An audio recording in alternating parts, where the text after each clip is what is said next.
Jemaat Tuhan, mari kita masuk di dalam doa sebelum kita membaca dan merenungkan firman Tuhan. Kita satu di dalam doa. Tuhan Yesus, Tuhan yang penuh kasih, kami mengucap syukur kepadamu karena di hari Natal ini kami mengenang dan mengingat bagaimana Engkau yang maha tinggi mengunjungi kami yang maha rendah. Kami yang terpuruk di dalam dosa, kami yang hilang harapan, kami yang bergumul dengan berbagai keterbatasan dalam hidup kami. Engkau mengunjungi kami, Engkau menjumpai kami, Engkau menebus kami. Di dalam ketaatan-Mu, Engkau melepaskan segala-galanya. Tuhan Yesus, kami bersyukur kepadamu. Karena itu, tolonglah supaya hati kami, Natal tahun ini, lebih dekat kepada Tuhan. Supaya kami bertumbuh di dalam ketaatan. Karena itu biarlah firman-Mu berbicara kepada kami pribadi lepas pribadi. Dan kami meminta biarlah Allah Roh Kudus meneranginya, hati dan pikiran kami. Dan memberi kami ketaatan di dalam hidup kami. Dalam nama Tuhan Yesus, Allah yang hidup. Amin.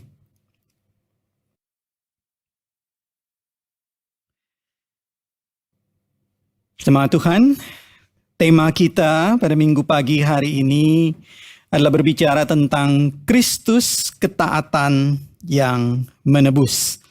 Kristus ketaatan yang menebus. Tapi sebelumnya, izinkan saya mengucapkan Selamat Natal ya untuk kita semua.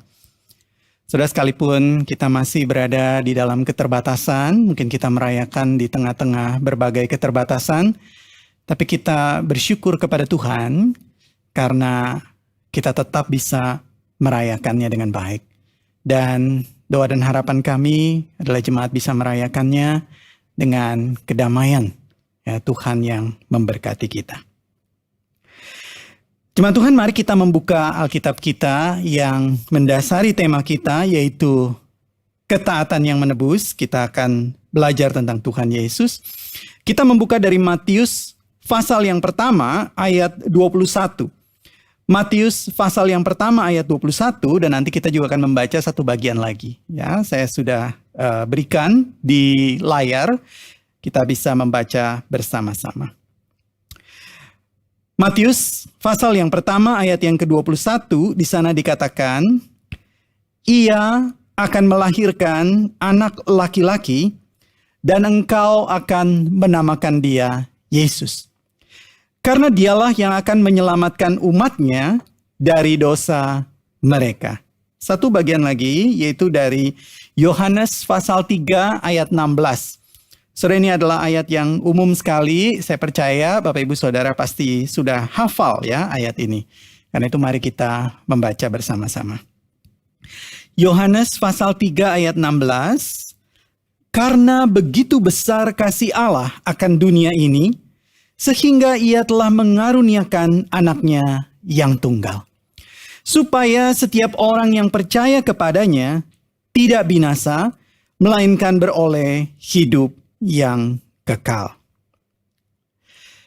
Bapak Ibu Saudara yang terkasih di dalam Tuhan, biasanya kalau ada perayaan Natal, tidak lepas pasti yang ditunggu-tunggu adalah hadiah di hari Natal ya.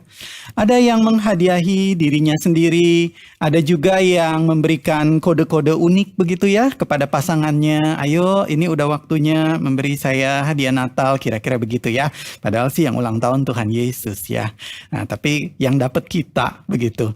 Tapi Bapak Ibu Saudara, tiap-tiap kita itu punya harapan atau ekspektasi tentang hadiah Natal tertentu ya.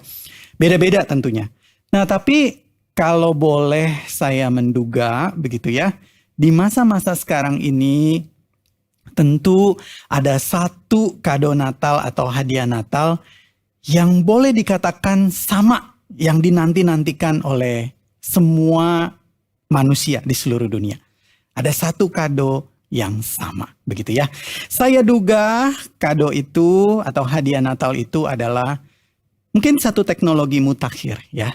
Satu teknologi mutakhir kalau bisa begitu ya, untuk menghilangkan virus COVID dan kawan-kawannya. Begitu. Virus COVID di masa lalu, virus COVID yang sekarang yang sedang betul-betul membatasi hidup kita, yang kita bergumul bersama-sama. Dan juga virus COVID di masa depan. Dan kalau bisa sudah tidak ada lagi virus COVID.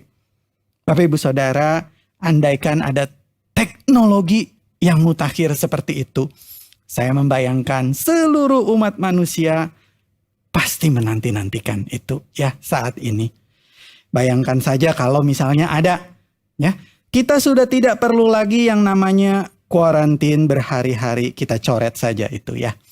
Ya, mau pergi liburan, mau pergi misalnya travel bisnis, dikuarantin dulu berhari-hari. Dari 3 hari, jadi 5 hari, jadi 10 hari, makin lama begitu ya. Tidak perlu juga yang namanya VTL, ya. Tidak perlu yang namanya lama-lama mengantri di airport, ya kan? Kalau dulu misalnya mau pulang, ya, ke bandara, lalu terbang ke Indo, begitu ya. Ngantri dulu di Changi, tapi nggak lama biasanya, begitu ya. Kalau sekarang lebih lama lagi. Kenapa? Karena kita harus PCR juga, begitu ya. Ada dokumen-dokumen yang harus kita lengkapi, begitu. Dan bukan cuma di Changi-nya, tetapi juga di airport tujuan. Misalnya kalau ke Indonesia, di sana, ya. Di Jakarta misalnya begitu, atau di airport-airport yang lain, harus PCR juga, harus nunggu hasilnya, harus ngantri. Kalau teknologi mutakhirnya ada, tidak perlu. Ya, kita coret PCR-nya karena tidak perlu pakai ini. Dan saya membayangkan bagi kita ya, Bapak Ibu Saudara yang beribadah kepada Tuhan, wah, saya juga sangat menanti-nantikan ini. Apa? Kalau sudah tidak ada lagi itu, si COVID itu, maka kita bisa sing out loud, bernyanyi, ya, betul-betul dengan kebebasan. Salah satu yang saya rindukan adalah mendengarkan secara live paduan suara, ya kan? Jesse beberapa waktu yang lalu posting klip paduan suara Pasutri, ya, apalagi ada bermain waktu itu ya, dilihat di situ. Aduh, saya waktu menonton itu terharu sekali. Bapak Ibu, kita kepingin seperti itu, ya kan? Boleh pakai alat musik juga, ya kan? Nggak perlu rekaman lagi, begitu kan? Lalu juga makan, saudara. Habis ibadah, makan udah nggak perlu dibatas-batasi lagi. Bebas semuanya, ya. Bebas, boleh semuanya. Tapi sayang sekali, teknologi itu belum ada sampai sekarang. Tapi kita percaya ya, kita menuju ke sana dengan pertolongan Tuhan. Saudara, sementara ini, umat manusia di seluruh dunia itu bergumul sekali. Ya, betul-betul berada di bawah tekanan. Apalagi dengan Omikron yang bermunculan ya. Dan juga prediksi-prediksi dari para ilmuwan bahwa nanti pandemik-pandemik yang berikutnya itu sangat mungkin lebih berat. Bapak Ibu Saudara, inilah juga yang terjadi dengan bangsa Israel. Sudah bangsa Israel pada waktu itu sedang bergumul. Mereka mendambakan kelepasan. Kelepasan dari apa? Kelepasan dari tekanan penjajah Romawi. Saudara, kalau kita ingat pada zaman Tuhan Yesus hidup ya, waktu Tuhan Yesus lahir, bagaimana bangsa Israel itu betul-betul dijajah oleh bangsa Romawi. Kehidupannya sangat tidak enak. Sebab apa? Sebab nilai-nilai agama, nilai-nilai yang diyakini tentang kesakralan itu adalah sesuatu yang berbeda. Bagi orang Yahudi, datang ke bait Allah itu adalah sesuatu yang suci. Sesuatu yang sakral. Oleh karena itu harus menjaga diri baik-baik. Begitu ya. Membersihkan diri, mempersiapkan diri. Tapi tidak begitu bagi orang Romawi. Bagi penjajah Romawi, oleh karena itu bait Allah itu seringkali didesakralisasi. Diperlakukan dengan tidak hormat begitu ya. Lalu mereka juga mendambakan kelepasan dari tekanan pajak yang mencekik. Saudara, orang Yahudi tinggal di bawah tekanan penjajah Romawi, ada pajak yang mereka mesti bayar. Udah begitu mereka bukan hanya bayar kepada pemerintah Romawi, tetapi yang bekerja adalah kadang-kadang tetangga mereka. Ya, yaitu adalah orang Yahudi juga. Dan itu pun biasanya di tender. Ayo, siapa yang bisa menarik pajak? Misalnya $5.000 begitu ya, 1 bulan. Oh, saya bisa lebih dari $5.000, saya $7.000, kira-kira begitu. Oh ya udah, siapa lagi yang bisa lebih tinggi? Ada lagi yang bisa lebih tinggi. Maka yang paling tinggi yang menyanggupi bahwa dia bisa meraup pajak dari rakyat kecil, dialah yang dipekerjakan. Bapak Ibu Saudara bisa bayangkan ya, hidupnya itu betul-betul tertekan, betul-betul dicekik begitu. Lalu juga mereka mendambakan kelepasan dari kejahatan moral penjajah.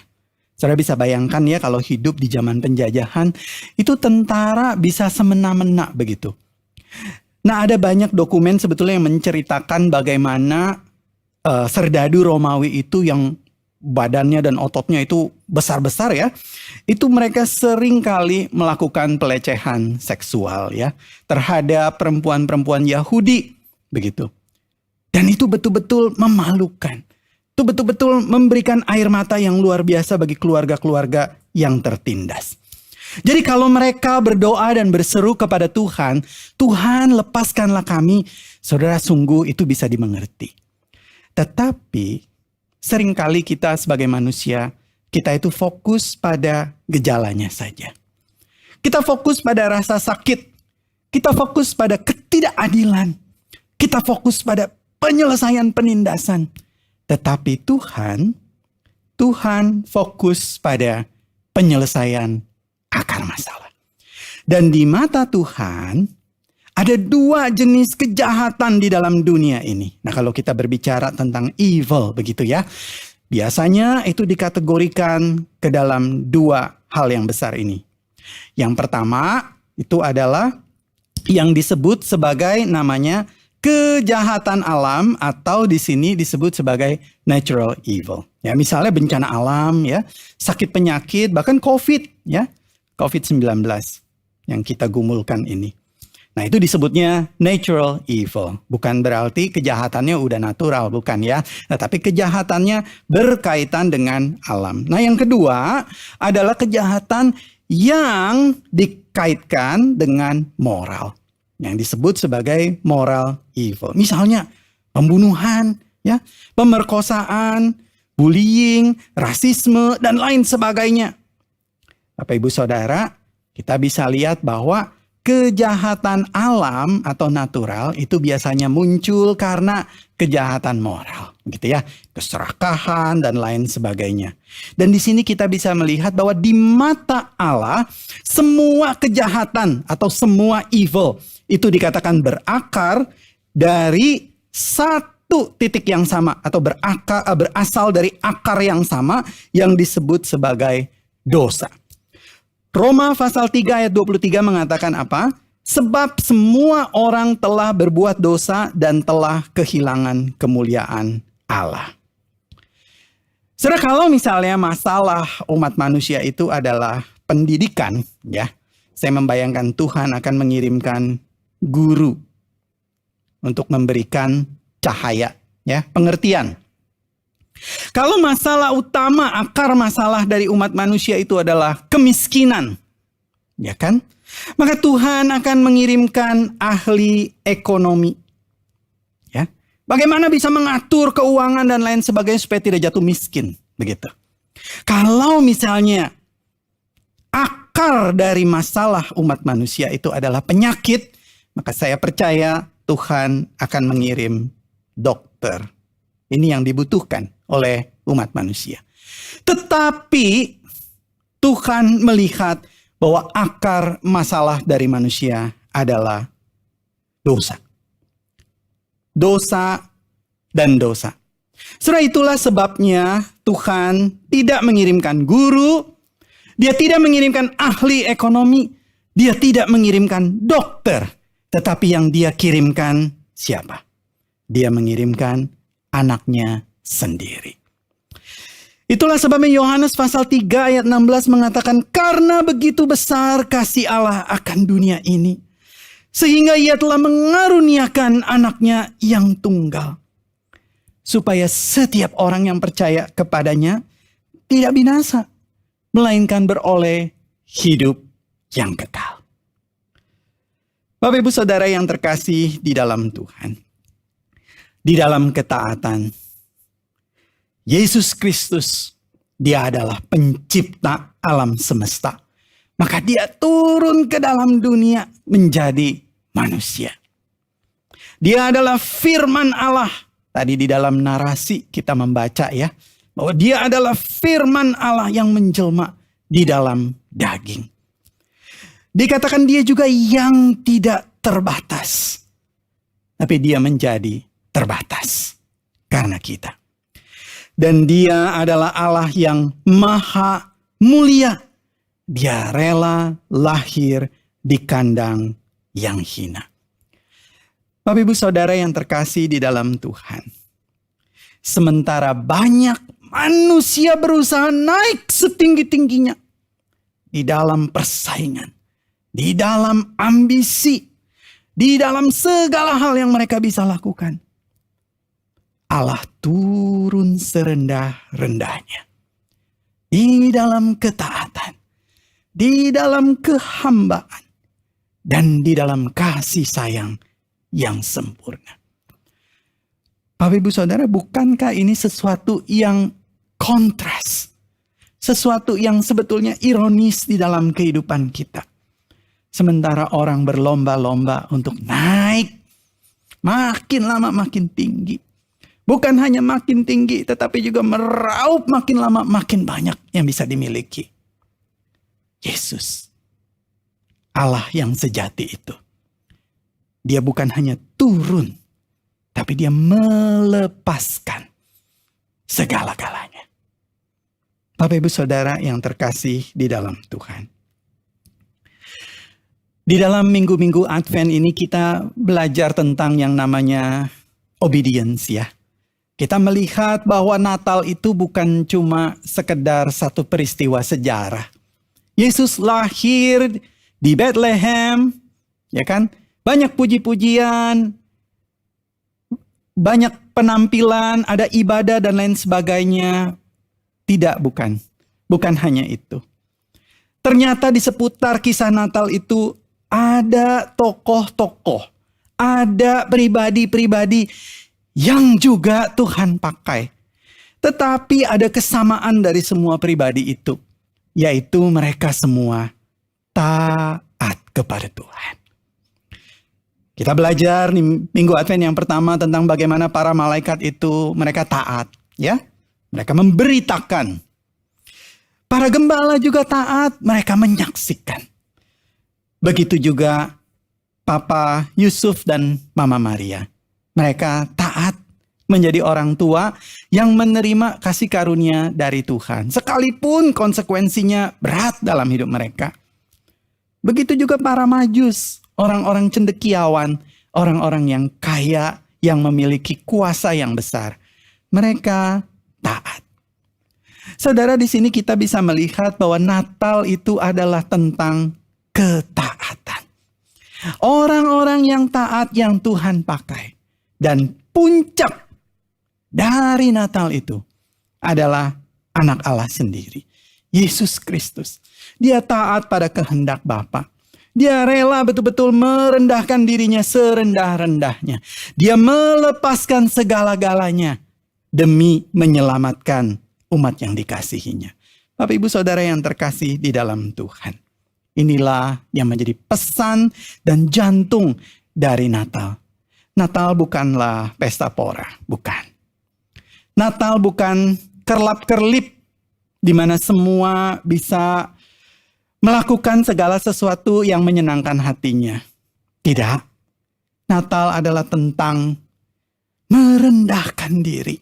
Serendah-rendahnya. Memberikan diri sehabis-habisnya. Tidak menahan-nahan apa yang menjadi haknya.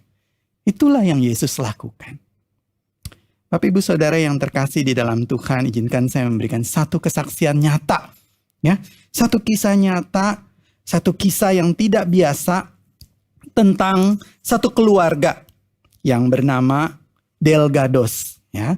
Mereka adalah satu keluarga yang tinggal di Chicago. Ya, di Chicago, di Amerika Serikat. Mereka tinggal di apartemen yang sangat sederhana. Saudara, kisah ini dilaporkan oleh Lee Strobel Dia adalah seorang wartawan dari Chicago Tribune dan dia menuliskannya di dalam salah satu bukunya yaitu The Case for Christmas. Saudara, di sini di dalam apartemen yang kecil itu, apartemen yang sempit itu, apartemen yang pengap, ya. Tidak banyak barang yang ada di dalamnya. Di dalamnya tinggallah seorang nenek tua.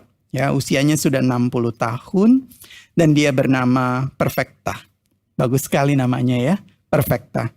Dan dia tinggal bersama dua orang cucu perempuannya, yaitu Lydia dan Jenny. Saudara, satu yang menarik perhatian Lee Strobel karena biasanya wartawan itu mereka mencari sesuatu yang spektakuler, tetapi juga sesuatu yang ada bobotnya, begitu ya. Nah, maka Lee Strobel ini berusaha untuk mencari berita, begitu. Dan ketika dia mendengar kehidupan Perfecta bersama dengan dua orang cucunya, dia merasa, mungkin saya harus ke sana. Saya mau coba wawancarai mereka, karena mereka ini kok bisa-bisanya hidup di dalam kesederhanaan, hidup di dalam keterbatasan di tengah-tengah kota Chicago yang sebetulnya itu banyak orang yang betul-betul makmur, begitu ya. Betul-betul berlimpah segala sesuatunya. Jadi datanglah Lee Strobel ke apartemen mereka lalu diwawancarai, begitu. Saudara, satu hal yang menarik di sini adalah ketika Lee Strobel menuliskan di dalam bukunya, dia mengatakan, biasanya ketika saya mengunjungi apartemen atau rumah orang yang kekurangan, yang saya lihat itu adalah wajah yang memelas, gitu ya, minta dikasihani.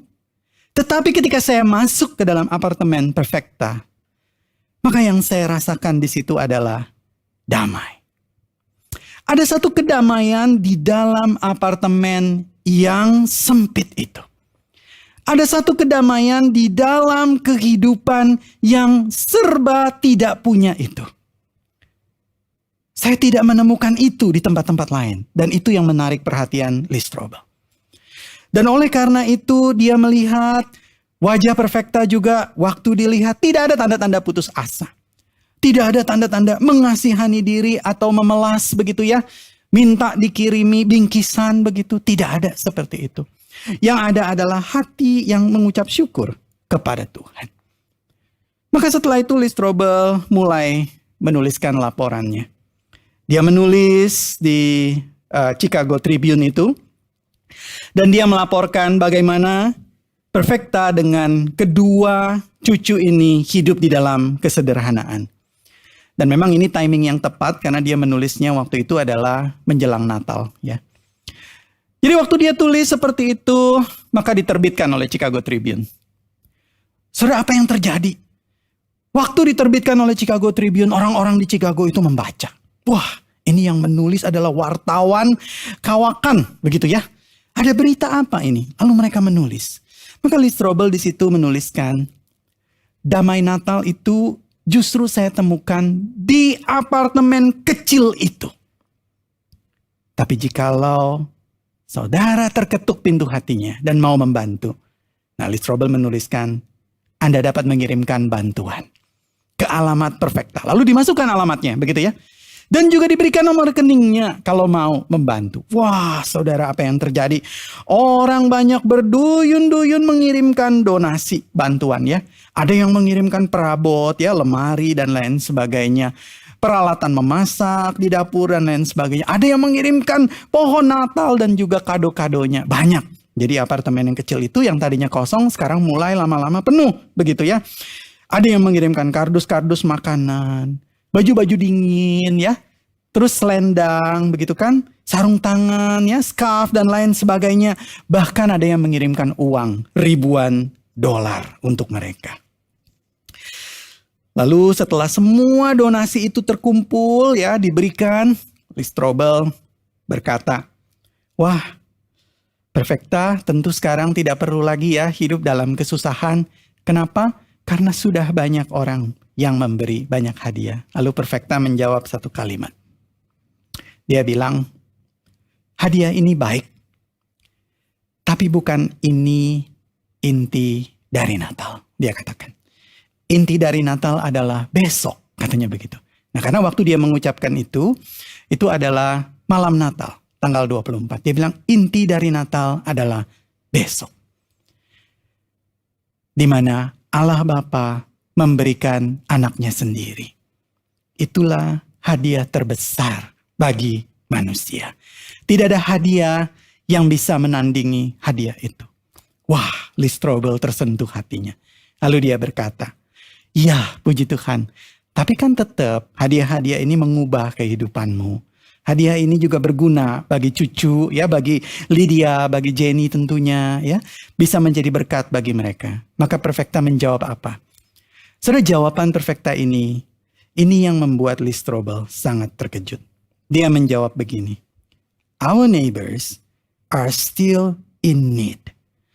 We cannot have plenty while they have nothing. This is what Jesus would want us to do. Dia mengatakan tetangga-tetangga kita itu masih sangat membutuhkan. Kami tidak bisa mengambil semuanya dan menyimpan semuanya hanya untuk kami. Sementara mereka tidak punya apa-apa.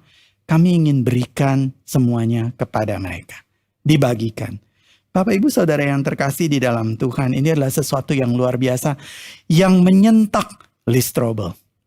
Dan dia menulis di dalam kesaksiannya, dia berkata, Perfecta dan cucunya, they had peace despite poverty, while I had anxiety despite plenty. They knew the joy of generosity, while I only knew the loneliness of ambition. They look heavenward for hope, while I only look out for myself. They experience the wonder of the spiritual, while I was shackled to the shallowness of the material. And something made me long for what they had, or more accurately, for the one they knew. Bapak Ibu Saudara yang terkasih di dalam Tuhan, Lee Strobel mengatakan, saya terjemahkan di sini ya. Mereka memiliki damai di tengah kemiskinan, sementara saya memiliki kekhawatiran di tengah kelimpahan. Saudara, apakah itu adalah gema dari hati kita juga? Dikatakan mereka mengenal sukacita dari kemurahan hati. Sementara saya hanya mengenal kesepian dari ambisi. Mereka mengarahkan pengharapannya kepada surga. Sementara saya hanya mengurusi diri saya sendiri. Mereka mengalami keajaiban dari hal-hal yang rohani. Sementara saya terbelenggu pada kedangkalan hidup materi. Bapak Ibu Saudara yang terkasih di dalam Tuhan. Apakah Anda juga merasakan hal yang sama? Seperti Lee Strobel. Mungkin itu disebabkan karena kita terlalu fokus kepada apa yang Lee Strobel katakan sebagai materi. Ada sesuatu yang jauh lebih besar di hari Natal itu. Dan Lee Strobel mengatakan sesuatu yang mendorong saya mendambakan yang mereka miliki. Atau lebih tepatnya, mendambakan somebody, seseorang yang mereka kenal itu. Bapak Ibu Saudara yang terkasih di dalam Tuhan, izinkan saya bertanya. Di hari Natal ini, kita mungkin punya segalanya. Kita mungkin bisa melakukan banyak hal. Tetapi apakah kita mengenal dan memiliki Yesus?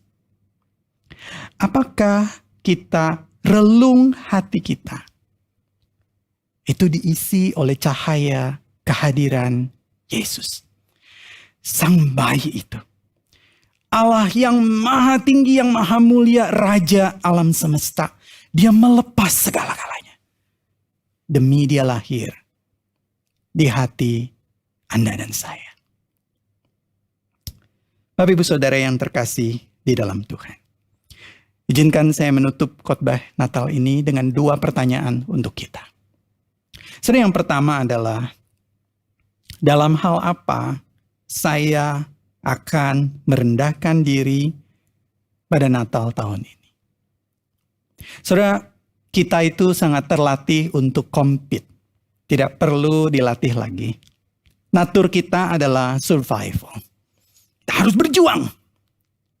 Tetapi untuk merendahkan diri, itu betul-betul butuh latihan seumur hidup.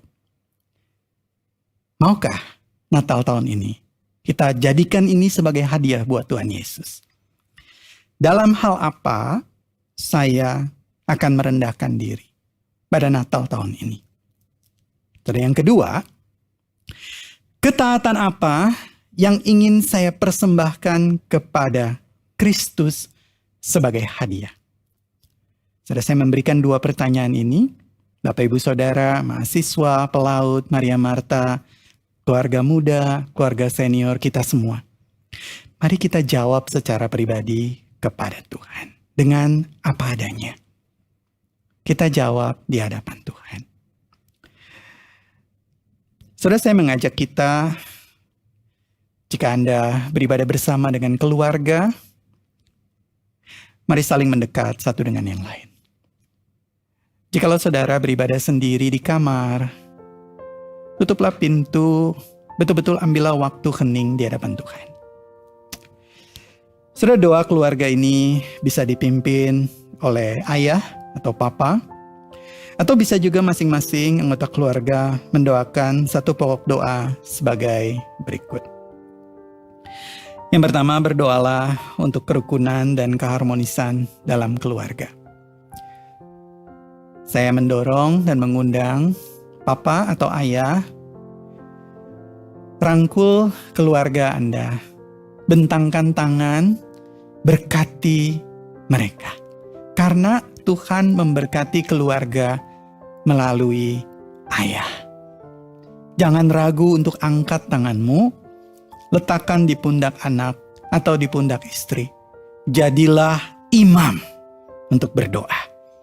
Mari doakan kerukunan dan keharmonisan dalam keluarga.